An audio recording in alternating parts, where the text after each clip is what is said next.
wassalatu wassalamu ala asrafil anbiya wal mursalin wa ala alihi wa sahbihi ajma'in. Amma ba'du.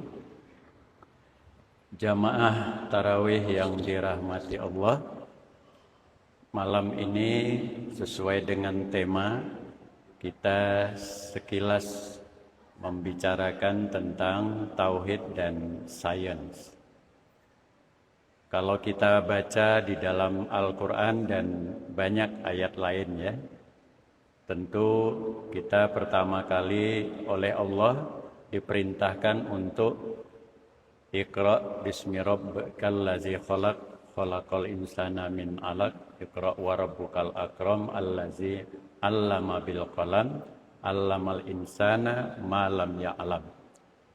Jadi kita disuruh belajar menuntut ilmu, tentu berdampak pada pengembangan sains. Nah, jamaah yang berbahagia, ada dua hal yang penting untuk kita pahami. Ada agama atau tauhid dan ada ilmu atau sains. Agama atau tauhid itu sifatnya permanen. Sejak zaman Nabi sampai hari kiamat. Ilmu juga seperti itu. Sejak Nabi Adam sudah diajarkan ilmu. Juga sampai kiamat. Wa 'allama Adamal asma dan seterusnya itu. Nah, yang perlu kita pahami hati-hati, ada agama atau tauhid, tetapi ada ilmu agama atau ilmu tauhid atau ilmu akidah. Sama juga yang namanya ilmu ya dari zaman Nabi Adam sampai kiamat tetap ilmu. Tetapi ada perkembangan ilmu, ada perkembangan sains. Nah, jadi ini dua hal yang berbeda ya.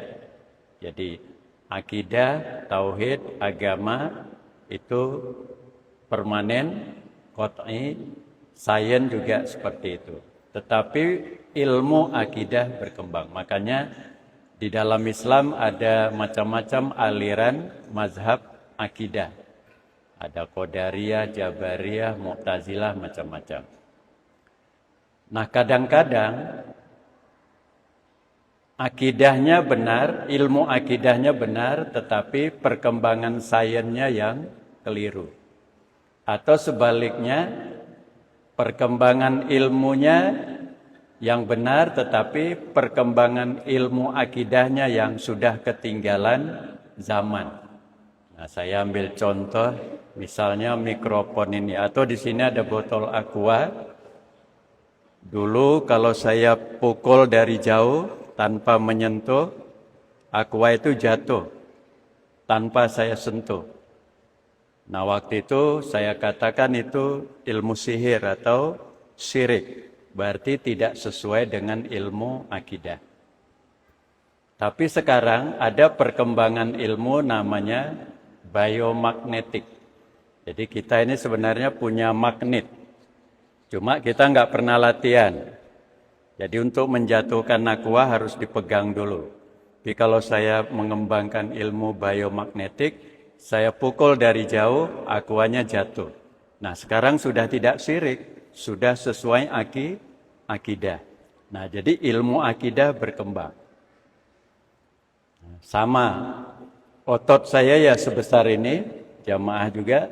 Tapi kalau kita latih, kita bisa seperti Mike Tyson atau Aderai. Tapi karena nggak pernah kita latih ya sebegini saja. Begitu juga otak. Otak kita ini kalau nggak pernah baca, nggak pernah dilatih, ya otaknya seperti itu saja. Tapi kalau dilatih, belajar, bisa S1, S2, S3, doktor sampai profesor. Terakhir almarhum. Nah, jadi ilmu akidah berkembang. Ya, hati-hati. Kita harus berakidah. Saya harus tetap Islam, tetapi ilmu akidah saya, ilmu Islam saya terus berkembang. Makanya ada perguruan tinggi Unisa, dan lain-lain. Nah, jadi di dalam Islam itu ada namanya sawabit, tetap ada mutaghayyirat, ada yang berubah. Akidah tidak berubah, kita harus berakidah. Tapi ilmu akidah berkembang. Ilmu matahari nggak pernah berubah, ya namanya matahari ya matahari. Cuma ada satu matahari mall, itu agak beda dikit. Namanya matahari ya sampai kiamat matahari, as-samsu. Tetapi ilmu tentang matahari berkembang. Mikrofon sejak dia lahir namanya ya mikrofon. Sampai kiamat kan tetap mikrofon. Tidak disebut video tren atau apa. Namanya mikrofon. Tapi ilmu tentang mikrofon terus berkembang. Nah, jadi yang sering bertentangan itu kelihatannya bukan akidah dan ilmu, tetapi ilmu akidah dan perkembangan ilmu. Nah, itulah perlunya Iqra S1, S2, S3. Saya ambil contoh lagi. Dulu waktu saya masih di kampung, kan ada famay ya'mal misqala dzarratin khairan yara. Nah, di situ ada kata zarrah. Dulu kalau saya masih kecil, SD atau ibtidaiyah, arti zarrah apa? Sebesar biji sawi. Nah, zarrah itu Quran. Biji sawi itu ilmu tafsir. Quran dari Allah, ilmu tafsir dari ulama. Kenapa dulu disebut sebesar biji sawi? Ya mungkin dulu kebanyakan ustadz-ustadz kita petani dan jamaahnya juga jamaah petani. Tapi kalau saya bilang miskola zarroh di Unisa, di fakultas ini nggak ada teknik ya, atau fakultas sains di UMY dan sebagainya, saya sebut sebesar biji sawi pada ketawa mahasiswanya. Jadi lebih tepat zarroh itu sebesar atom. Tapi itu di 3-5 tahun yang lalu. Karena waktu itu partikel terkecil adalah atom. Nah, sekarang ada yang lebih kecil dari atom, ada proton, ada elektron, dan sebagainya. Jadi tafsirnya, ilmu sainsnya berkembang. Al-Qurannya tidak berkembang, zarrohnya tetap. Nah, seperti itu ya. Atau ada juga fatayammamu sha'idan thayyiban. Bertayamumlah kamu dengan tanah debu yang baik. Nah, dulu diartikan sha'id itu debu yang on the earth atau ma'alal ard. Debu yang di atas permukaan bumi. Tentu yang thayyib ya, debu yang bersih.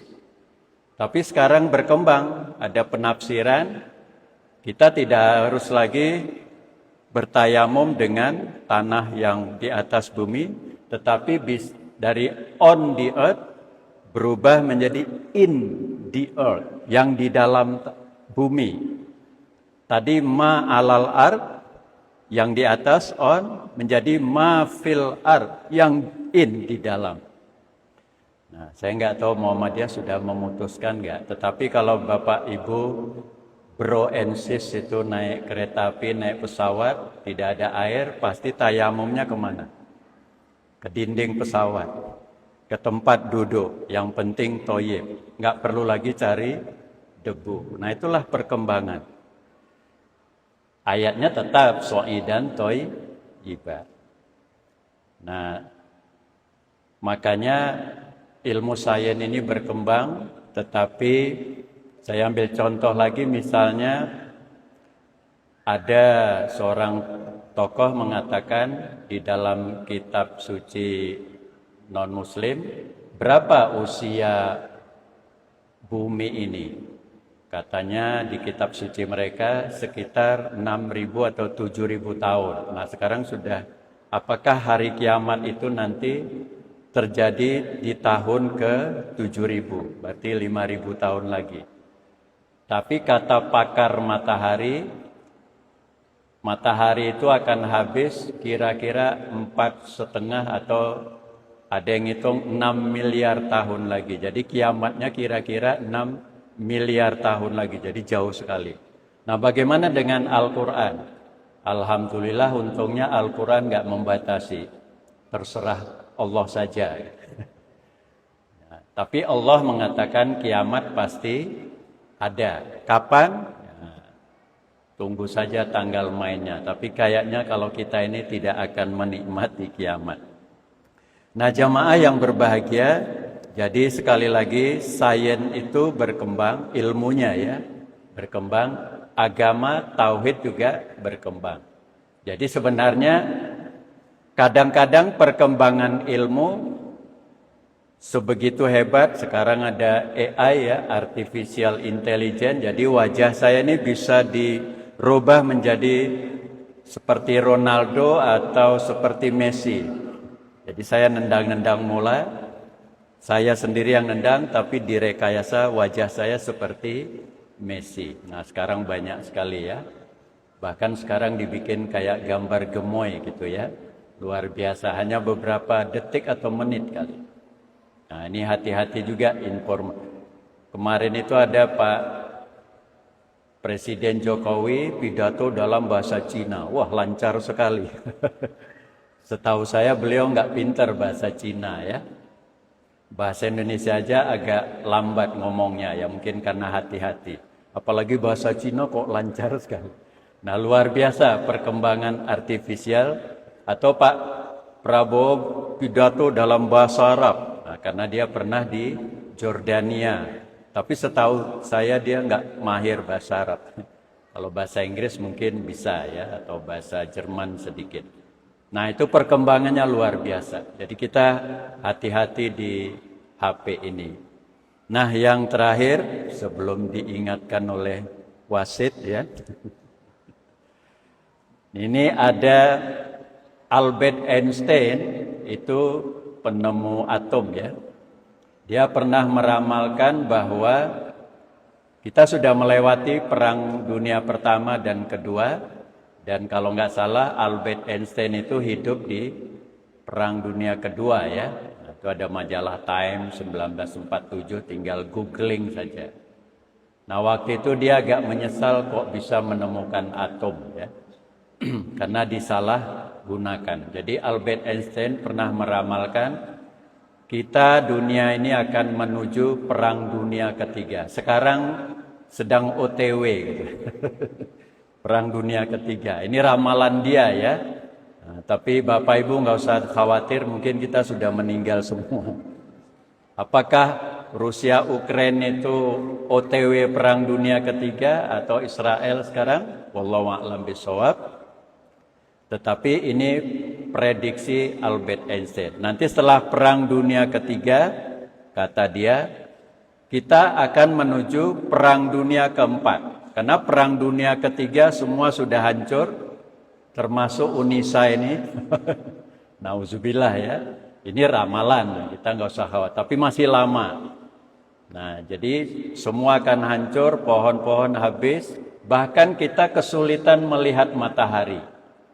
Nah, setelah itu semuanya hancur, udara penuh dengan racun, lalu kita hidup pada Perang Dunia Keempat. Tidak lagi pakai senapang, tidak pakai nuklir, tetapi pakai tombak. Jadi kita kembali deso lah gitu ya.